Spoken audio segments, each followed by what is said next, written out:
سب سے اہم مسئلہ جو گزشتہ ہفتے کی رویداد رہی ہے وہ پارا چنار میں دھماکہ ہوا ہے اور ایک کثیر تعداد میں شہادت مومنین کی ہوئی ہے اور اس سے زیادہ کہیں زخمی ہوئے ہیں. اور یہ واقعہ ایسے حالات میں کہ جب ملک کے اندر امنیت کا و امن کے قیام کا ایک دعویٰ بھی پیش کیا گیا ہے کہ ملک میں امن کا قائم کر دیا گیا ہے، اس اتنے کچھ کرنے کے بعد یہ دھماکہ بہت معنی رکھتا ہے اور غور طلب ہے، اور غور اس پر ہو رہا ہے اتفاقاً. پارا چنار میں یہ شاید 7واں 8واں دھماکہ ہے چند سالوں کے اندر، لیکن جتنا اس دھماکے نے توجہ اپنی طرف مبذول کرائی ہے اتنی پہلے کسی واقعے نے نہیں کرائی. اس وقت عالمی سطح پر، عالمی میڈیا پر اور مختلف طبقات میں اس حادثے کی طرف بھرپور توجہ ہوئی ہے یہ دیکھنے کے لیے کہ کیوں ہوا یہ. چونکہ پارا چنار آپ جانتے ہیں کہ تقریباً پاکستانی فورسز کے ہاتھ میں ہے. وہاں کی جو مقامی پولیس ہے یا نیم فوجی گروہ ہے ان کے پاس ہے، رینجرز ہیں، فوج ہے، ان کے اختیار میں ہے. اور خود پارا چنار کے رہنے والے بھی اگر پارا چنار جائیں تو انہیں راستے میں چیک کیا جاتا ہے، کئی جگہ ان کو اتار کر ان کی تلاشی لی جاتی ہے گاڑیوں سے اور شناختی کارڈ دیکھے جاتے ہیں. ایک دقیق چیکنگ کے بعد انہیں بھی عطا اجازت دی جاتی ہے. اور اس صورتحال میں یہ دھماکہ ہو جانا، اس وجہ سے اس کی حساسیت ہوئی ہے کہ پہلے تو شہر عوام کے رحم و کرم پر ہوتا تھا، لوگ خود اپنا خیال خود رکھیں، لیکن اس وقت عوام کے رحم و کرم پر نہیں ہے بلکہ حکومت کے رحم و کرم پر ہے. حکومت نے وہاں پر سارا انتظام سنبھال لیا ہے، ہر چیز اپنے اختیار میں لی ہوئی ہے. اور پھر یہ اتنا خوفناک اور اتنا افسوسناک دھماکہ ہونا، اس وجہ سے اس نے یہ توجہ ابھاری ہے. لیکن جو خود پارا چنار کے مقامی و پاکستانی قوم سے متعلق چیز ہے سمجھنے کی، وہ یہ ہے عزیزان کہ پارا چنار کا جو واقعہ ہوا ہے، ہم یہ نہ سمجھیں کہ صرف یہ پارا چنار سے اس کا تعلق ہے، بلکہ مجموعی طور پر ملکی صورتحال سے بھی اس کا تعلق ہے اور عالمی صورتحال سے بھی اس کا تعلق ہے اس پارا چنار کے واقعہ کا، کہ یہ واقعہ خاص تفسیر اپنی کروا رہا ہے اور کر رہے ہیں اس واقعہ کی تفسیر. میں اس سے پہلے عرض کر دوں کہ ابھی گزشتہ روز پیمرا وہ ادارہ ہے جو ٹی وی چینلز اور مواصلاتی امور کو کنٹرول کرتا ہے. انہوں نے ایک مداری جو دین کے نام پہ مداری لگاتا تھا اس پہ پابندی لگا دی ہے، عامر لیاقت پر. اس نے ایک ٹی وی چینل کے اندر کچھ لوگوں کے بارے میں خدشات ظاہر کیے ہیں. یہ جو پکڑے گئے ہیں سوشل ورکر جن کو کہا جاتا ہے یا سول سوسائٹی کے کارکن، سول سوسائٹی سے مراد یعنی وہ لوگ جو دین و مذہب اور قوم و ملت اس سب سے ہٹ کر کوئی انسانی بنیاد پر کوئی کام کرتے ہیں، دین و مذہب کو عموماً پسند نہیں کرتے بلکہ دین سے دور ہو کر کرتے ہیں، چہ بسا ضرورت پڑنے پر دین کی مخالفت بھی کرتے ہیں. انہوں نے چند افراد ان کے پکڑے گئے ہیں، لاپتہ ہیں، ابھی معلوم نہیں کہاں ہیں. معلوم ہے سب کو کہاں ہیں، چونکہ نہیں بتانا چاہتے یا ضرورت نہیں ہوتی اس لیے لاپتہ کہہ دیتے ہیں. سب کو پتہ ہے، پتہ ہوتے ہوئے لاپتہ ہیں. پتہ ہے سب کو لیکن لاپتہ سمجھے جاتے ہیں چونکہ نہیں بتانا چاہتے، اظہار نہیں کرنا چاہتے. ان افراد کے بارے میں یہ کہا ہے کہ انہوں نے سوشل میڈیا تمام دنیا میں اور پاکستان میں بےہودگی کا مرکز بن گیا ہے، فساد کا مرکز ہے سوشل میڈیا. چونکہ وہ کام جو پہلے بعض اداروں کے اختیار میں تھا ابھی فرد فرد کے اختیار میں آ گیا ہے. یعنی ابھی یوں سمجھیں کہ ہر شخص کے پاس ایک اپنا ٹی وی چینل ہے, فیس بک ہے, اور اس طرح کے اور جو ویب سائٹس ہیں ان کو استعمال کر کے ہر شخص کے ذہن میں جو کچھ ہے وہ اس میں اگل دیتا ہے پرواہ کیے بغیر. اس کے اندر فحاشی ہے, اس کے اندر بےہودگی ہے, اس کے اندر فساد ہے, اس کے اندر تہمتیں ہیں, اس کے اندر پراپوگنڈا ہے, اس کے اندر بہتان ہیں, اس کے اندر شہوت رانی ہے, اس کے اندر نفرتیں ہیں. ہر کام کر رہے ہیں سوشل میڈیا کے اوپر. یہ ان شیاطین نے ایسا ذریعہ بنا کر ہر فرد کے اختیار میں قرار دیا کہ حتیٰ لوگ سوشل میڈیا کی وجہ سے اپنی زندگیوں سے بیزار ہو گئے ہیں. کتنی طلاقیں ہوئی ہیں, اعداد و شمار دیے گئے ہیں, باقاعدہ سروے کیا گیا ہے. کتنی طلاقیں اس کی وجہ سے ہوئی ہیں کہ بیوی فیس بک پہ بیٹھی رہتی ہے, شوہر گھر میں آتا ہے وہ اس کو اٹینڈ نہیں کرتی, توجہ نہیں کرتی, پانی نہیں دیتی, بات ہی نہیں سنتی اس کی. وہ بیوی لگی ہوئی ہے فیس بک پہ, اس نے اپنا پیج بنایا ہوا ہے, شوہر نے اپنا پیج بنایا ہوا ہے.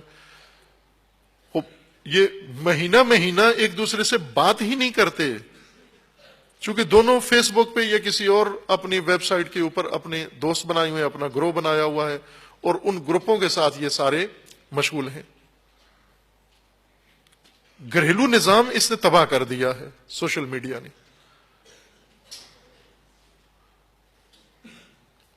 بچوں کی طرف توجہ نہیں دیتے, بچے خود اس میں مبتلا ہو گئے ہیں. فساد کا مرکز بن گیا ہے سوشل میڈیا. اس پر ان ورکرز نے, سول سوسائٹی کے ورکرز نے, اس ٹی وی اینکر نے انہیں کہا کہ انہوں نے توہین رسالت کی ہے, انہوں نے توہین مذہب کی ہے, انہوں نے نفرت انگیز تقریریں کی ہیں, اس وجہ سے انہیں اٹھایا گیا ہے. خوب ظاہر ہے کہ پاکستان جو جذباتی ملک ہے سارے بے دین, لیکن دین کا جذبہ بہت ہے ان کے اندر. مثلا قرآن کسی کو پڑھنا نہیں آتا, لیکن اگر انہیں پتہ چل جائے کسی نے قرآن زمین پہ رکھا ہے اس کی شامت لے ہو جاتی ہے. پڑھنا نہیں آتا ان کو کہ قرآن میں لکھا ہوا گیا ہے, لیکن یہ برداشت نہیں کرتے کہ قرآن کوئی زمین پہ رکھ دے. وہ اسی طرح ان کے اندر بھرپور جذبہ ہے.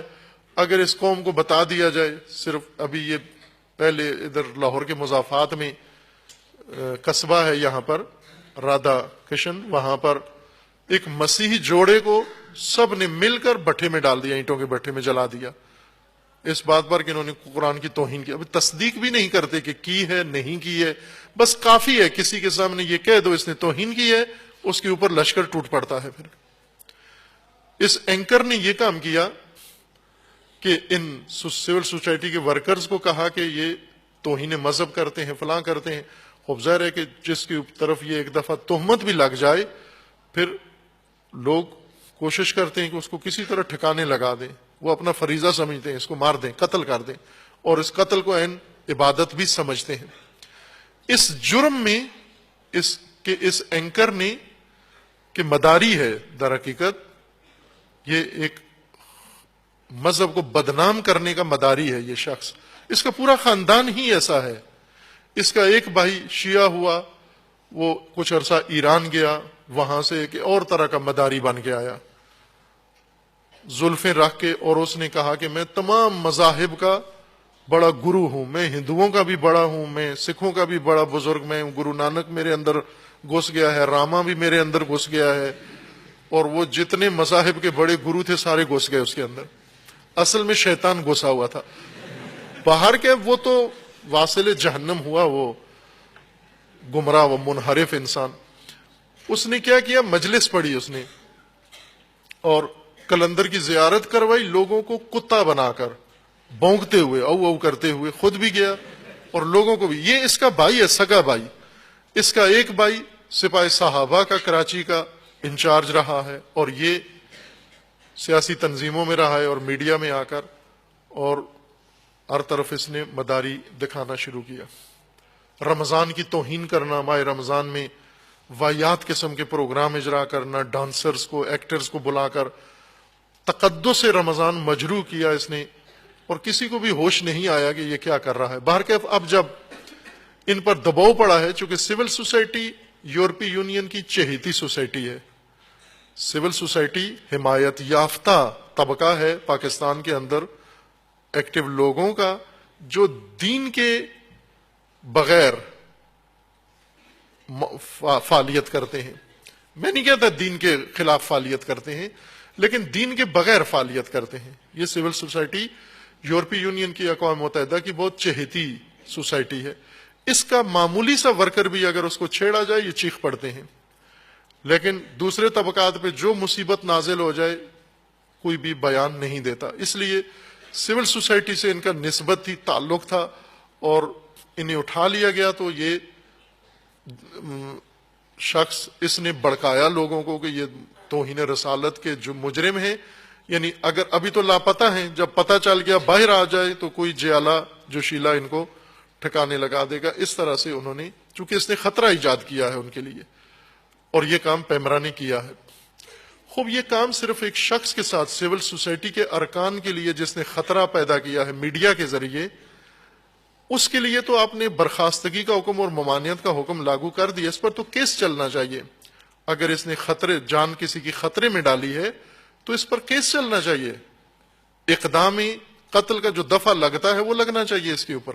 اور یہ تنہا نہیں ہے، یہ پہلا صحافی نہیں ہے اینکر جس نے کسی خاص کی فرد یا طبقے کے لیے خطرہ ایجاد کیا ہے، بلکہ اس طرح کے بہت سارے صحافی ہیں ایسے نام نہاد جنہوں نے بہت زیادہ جرائم میڈیا کے اندر مرتکب ہوئے ہیں اور لوگوں کو خطرے میں ڈالا، اداروں کو خطرے میں ڈالا ہے، شخصیات کو خطرے میں ڈالا ہے، اسی طرح کے بہتان باندھ کر بلکہ علاقوں کو خطرے میں ڈالا ہے.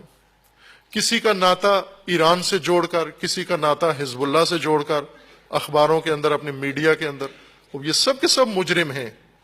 ان سب کو اس جرم کی سزا ملنی چاہیے. پارا چنار میں جو کچھ ہوا ہے وہ ان مجرموں نے در حقیقت پارا چنار کے اس واقعہ کو انجام دلوایا ہے. ان مجرمین نے، صحافی مجرمین نے، اینکرز نے یہ کام کروایا ہے. انہوں نے یہ تاثر دیا ہے. پارا چنار اس وقت زیادہ اہمیت اختیار کر گیا ہے. انہوں نے یہ تاثر دیا ہے کہ پارا چنار سے لوگ باقاعدہ منظم طریقے سے جاتے ہیں سوریا میں لڑنے کے لیے، حزب اللہ کے ساتھ جاتے ہیں، ایران کے ساتھ جاتے ہیں. آخری بیان اس سلسلے کا اس واقعہ کے بعد ایک نابکار نے جو بیان دیا ہے، رحیم اللہ یوسف زئی نے، جو ترجمان ہے طالبان کا و دہشت گردوں کا، باقاعدہ رسمی اسپوک مین ہے جو ان کی پالیسیاں مرتب کرتا ہے اور دنیا میں متعارف کروانے والا شخص یہ صحافی ہے پاکستان کے اندر طالبان کو اور دہشت گردوں کو، اور ان کا باعتماد ترین ہے. آپ توجہ کریں، طالبان دہشت گرد جب کہتے ہیں ہم نے حکومت کے ساتھ مذاکرات کرنے ہیں، یہ ضرب عضب سے پہلے مذاکرات کی بات ہو رہی تھی اور شروع بھی ہو گئے تھے مذاکرات، اور ان مذاکرات میں طالبان نے اپنے نمائندے رکھے، اعتمادی لوگ، کچھ مذہبی لوگ رکھے اور کچھ سیاسی. ایک سیاسی شخصیت تحریک انصاف کے سربراہ کو کہا کہ یہ بھی ہمارا اعتمادی آدمی ہے، طالبان کا، دہشت گردوں کا قابل اعتماد شخص یہ ہے.